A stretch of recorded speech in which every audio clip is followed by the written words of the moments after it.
வாழ்நாள் ஸ்போர்ட்ஸ் நேயர்களே அனைவருக்கும் என்னோட வணக்கம். என்னோட உங்கள் ஸ்போர்ட்ஸ் தூங்காதீங்க தூங்கல கடுப்புல இருக்கேன். இல்லை ஏன் கேகேஆர் தோத்து போச்சுண்ணா?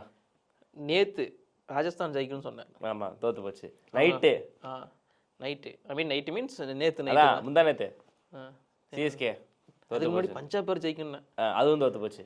இன்னைக்கு கேகேஆர் ஊதிட்டாங்க. அதுக்கும் இப்போ நான் என்னத்த பேச ஒன்றும் சொல்ல முடியாது. அவ்வளோதான். இது வந்து நாங்கள் ஜிடிவிஎஸ் கேகேஆர் ரோஸ்ட்னு வந்தோம். இவன் தான் ரோஸ்ட் பண்ணிட்டு இருக்கான் 2 நாளா. ஒன்றும் சொல்றதுக்கு இல்லை.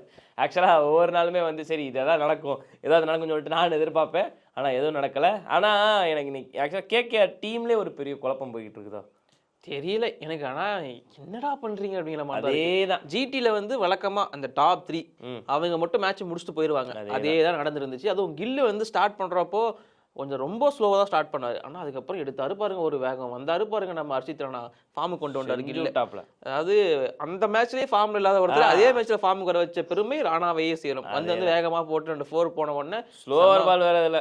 அதுக்கப்புறமா பவர் பிளே முடிஞ்சு மொயின் அலி போட்டாரு, தூக்கி 6 தான் பறக்க விட்டாரு. அதுக்கப்புறம் ஒரு பெரிய ஸ்கோர் தான் அடிச்சு நின்னாரு. அண்டு அதுக்கப்புறமா வந்து பார்த்தீங்கன்னா டிவாட்டியாவெல்லாம் ப்ரொமோட் பண்ணி கொண்டு வந்தாங்க, சரியே வரல. ஷாருக் கான் வந்தார், அவர் ஒரு 6 அடிச்சாரு. ஓவரால் பார்க்கும்போது வேற லெவல் ஒரு ஸ்கோரை போஸ்ட் பண்ணாங்க கேகேஆருக்கு அகைன்ஸ்டா. கேகேஆர் வந்து என்னதான் நீ டாஸெல்லாம் வின் பண்ணியிருந்தாலும் மேட்சிங் பே அப்படிங்கிற மாதிரி தான் ஆயிடுச்சு. பவுலிங் பயங்கரமாக அடி வாங்கிருந்துச்சு. சுனில் நரேனை பார்த்து ஆட்டாங்க, வருண் சக்கரவர்த்தி அடிச்சிட்டாங்க. சொல்லுங்க ப்ரோ. ஆக்சுவலாக எனக்கு என்னன்னா கேகேஆர்ல 11லே வந்து பெரிய குழப்பம் இருக்கும்னு தோணுது ப்ரோ. அந்த கொடுமையா ஏன் கேட்குறேன்? அங்கேஷ் ரகுவன்சி செம்மையா. ரகுவன்சி விடுங்க, மொயின் அலி 8வது இடங்க.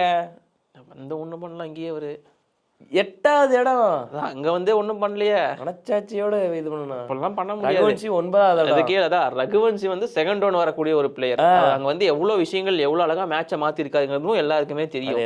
அவரை கொண்டு போய் கடைசியில இறக்கி விட்டு மேட்சே வின் பண்ண வேண்டியது இல்ல. அவர் 10 பாலுக்கு 20க்கு மேல அடிச்சிட்டு இருக்காரு. அவர் நல்லா ஆட்டாரு. அதுக்கு முன்னாடி வந்து எவனுமே ஆடல. இதுல வந்து நம்ம இப்போ ஒரே ஒரு விஷயம் தான் சொல்லுவாங்க கேகேஆர்.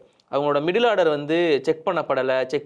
என்னைக்கு கிடைக்கிற வாய்ப்பை செக் பண்ணுங்க. செக் பண்ணப்படலப்பா. நீங்க வேற இந்த எப்பவுமே உங்களுக்கு அந்த நரைன்னு அந்த ஓப்பனிங் மட்டும் அடிச்சு கொடுக்கணுமே நினைச்சிட்டு இருந்தீங்கன்னா ஒண்ணுமே ஆகாது. திரும்ப ரகானே மட்டுமே திரும்ப அடிச்சிட்டு இருக்க மாதிரி இருக்கு. ஓப்பனிங்லயும் ஆடுறதுக்கு ஆள் இல்ல, ரகானேக்கு பின்னாடியும் ஆடுறதுக்கு ஆள் இல்ல. ரகானே கூட சேர்ந்து ஆடுறதுக்கு இருந்த ஒரே ஆளு ரகுவன்சி. அவனையும் தூக்கிட்டு போய் 9வது இடத்துல இருக்கிறீங்க. அப்புறம் எப்படி ஜெயிக்க முடியும்? இதுல கேமராமேன் வேற அவங்க டீமு கோச்சுக்கு ஜூம் வேற அடிக்கடி வச்சுக்கிட்டு இருக்காப்ல. அவ்வளவுதான். பண்ண நீங்க தானே கேட்டீங்க போன வருஷம் கோச்சை பேசவே இல்லை, கோச்சை பேசவே இல்லை. இந்த வருஷம் பேசுங்க. ஒன்னும் சொல்றதுக்கு இல்ல. கோச் இருக்காரு, அதே கோச் தானே இருக்காரு இல்லையா? இப்ப கம்பீர் சொல்லுங்க. இப்பதானே கம்பீர் முக்கியத்துவம் தெரியும் உங்களுக்கு.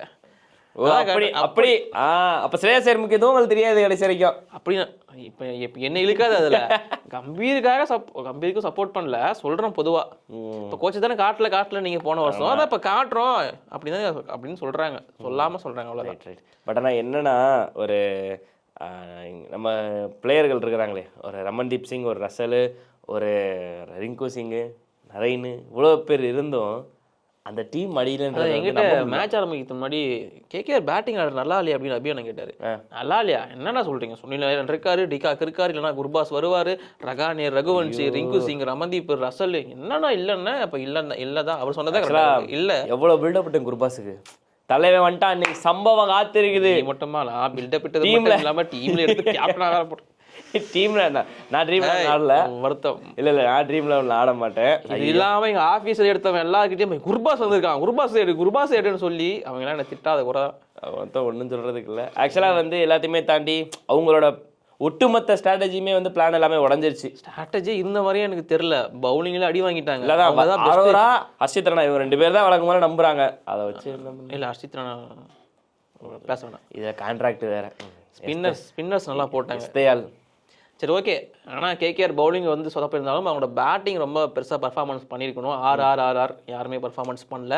எந்த ஆருமே இந்த கேகேஆரில் பர்ஃபார்மன்ஸ் பண்ணலங்கிறது தான் டிசப்பாயின்மெண்ட்டு. ஒரு பக்கம் குஜராத் டைட்டன்ஸு வழக்கம் போல் ஜெயிச்சுட்டு அவ்வளோதான் ஃபர்ஸ்ட் பிளேஸை சீல் பண்ணு அப்படின்றாங்க. அண்டு குஜராத் டைட்டன்ஸில் வந்து 4 தமிழ்நாடு பிளேயர்ஸ் இன்னைக்கு ஆடி இருந்தாங்க. ஒட்டு மொத்தமாக இன்னைக்கு 6 தமிழ்நாடு பிளேயர்ஸ் மேட்ச்சில் வந்து களமிறங்கி இருந்தாங்க. சிடி இல்லை டிடி. ஏன் தமிழ்நாடு டைட்டன்ஸ்? குஜராத் தமிழன்ஸ் அப்படி சொல்லி பழகுங்க. ஏன்னா அந்த 4 பேருமே நல்லா பண்ணியிருந்தாங்க. சாய் ஓப்பனிங்ல வந்து கலக்கினாரு, பேட்டிங்ல கிடைச்ச சான்ஸ் ஷாருக் கான் சூப்பரா யூஸ் பண்ணியிருந்தாரு, ஸ்பின்ல வந்து கில் இன்னைக்கு நல்லா பண்ணியிருந்தாருப்பா அப்படிங்கிற மாதிரி கேப்டன்சி இருந்துச்சு. சாய் கிஷோரையும் வாசியும் மாத்தி மாத்தி போட விட்டாரு. அதெல்லாம் ரொம்ப யூனிக்கான ஒரு விஷயம் நடந்திருந்துச்சு. தமிழ்நாட்டுல மட்டுமே பார்த்துட்டு இருந்த நாம அதை வந்து இப்போ ஜிடில பாக்குறது பார்க்க நல்லா இருக்கு. நான் கூட வாசியம் சுந்தரம் எடுக்கிறாங்க, பேட்டிங்கும் தரல, ஓவரும் தர மாட்டாங்க, ஃபீல்டிங் மட்டும் தான் நினைச்சேன். இல்ல தெரியிட்டேன் அப்படிதான் சொல்லுவோம். பேட்டிங்ல தெரியிட்டேன், இதுலயும் தெரியிட்டேன் அப்படின்னு செம்ம நிஜமாவே நல்லா பெர்ஃபார்மன்ஸ் பண்ணிட்டு இருக்காங்க. எனக்கு இப்போ ஜிடியோட மிடில் ஆர்டர் பார்க்கவும் ஆசையா இருக்கு. அப்படின்னா கண்டிப்பா ரொமாரியோ ஷெப்போட வாஷியோ உள்ள வந்திருந்தாங்கன்னா அடிச்சிருப்பாங்க. சீரியஸ்லி மஜா வந்து. ஆக்சுவலா ஒரு மேட்ச் வாஷி 49 அடிப்பாரு, ரொமாரியோ ஷெப்போட அடிச்சு கொடுத்திருக்காரு. அடிப்பாரு. போன மேட்ச் டிவாட்டியா அவர் என்ன வந்தாரு 4-6 ஸ்டார்க்கு போன மேட்ச் வந்து 9 ரன் டிஃபெண்ட் பண்ண ஒரு பிளேயர் அவனை வெளியே அப்படியே அடிச்சாரு. நீ வேற கிட்ட போய் வச்சுக்கோ அப்படின்னு சொல்லிட்டாங்க. இந்த மேட்ச் சரியா அமையல. வாய்ப்பு கிடைக்கல. ஜிடி செம்ம ஃபார்ம்ல இருக்காங்க, வேற லெவல்ல போயிட்டு இருக்கு. நான் ஃபர்ஸ்ட் வெளியே போவாங்கன்னு நினைச்சேன், ஃபர்ஸ்ட் உள்ள போறாங்க. இல்ல ஆக்சுவலா வந்து நான் ஒரு 4-5-6 வருவாங்கன்னு நினைச்சேன். ஆனா ஜிடி பவுலிங்ல நான் முன்னாடி சொல்லியிருந்தேன், ரஷீத் நீங்க ஏதோ பண்ண போறாருப்பா அப்படின்னு. ரஷீத் நல்லா போட்டிருந்தாரு.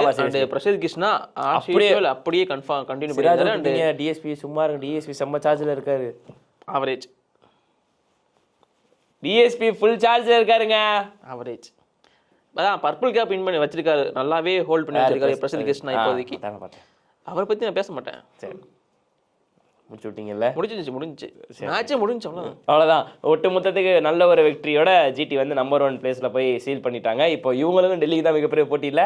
எவர் 1வது இடம் இல்ல, 2 இடமே அவங்களுக்கு ஓகே தான். 1-2 ஓகே தான், பிரச்சனையே இல்ல. அது சரி, நான் சப்போர்ட் பண்ணவே நாசமா போறாங்க. நான் இதுக்கப்புறம் ஜிடிக்கு சப்போர்ட் பண்ணுவேன்.